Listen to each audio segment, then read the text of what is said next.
विठ्ठल कांगणे यांचं जे बालपण आहे ते बरंच हलाखीत गेलं. आईचं लहानपणीच निधन झालं. त्यांना लहान वयातच आयुष्याची खरी परीक्षा द्यावी लागली. अनेकदा शाळेत उपाशी पोटी जावं लागलं, पण त्यांचं शिक्षणावरचं प्रेम आणि काहीतरी करून दाखवण्याची जिद्द, यामुळे त्यांनी हे सगळं लीलया पार केलं.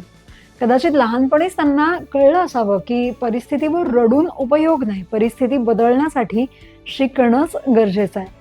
त्यांच्या मित्रांनी त्यांना डब्यातून अन्न देऊन शिक्षण चालू ठेवायला मदत केली, पण त्या अन्नाबरोबरच त्यांनी आत्मसन्मानाचा घास कधीच गमावला नाही. जिंतूर इथल्या DSM कॉलेजमध्ये त्यांनी 11वी-12वी शिक्षण घेतलं. दिवसाला अनेक किलोमीटर पायपीट करून त्यांनी कॉलेजपर्यंतचा प्रवास केला.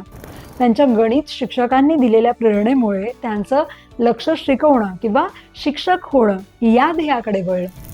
पुढे त्यांनी D.Ed आणि B.Ed केलं, पण सुरुवातीला परीक्षांमध्ये अपयश आलं. एक वेळ त्यांनी फॉरेस्ट गार्ड सारखी छोटी सरकारी नोकरीही स्वीकारली, पण ती मनाला न पटल्यानं सोडून दिली. कारण त्यांच्या मनात होती शिकवण्याची, चांगले विद्यार्थी निर्माण करण्याची, समाजाला दिशा देण्याची तळमळ.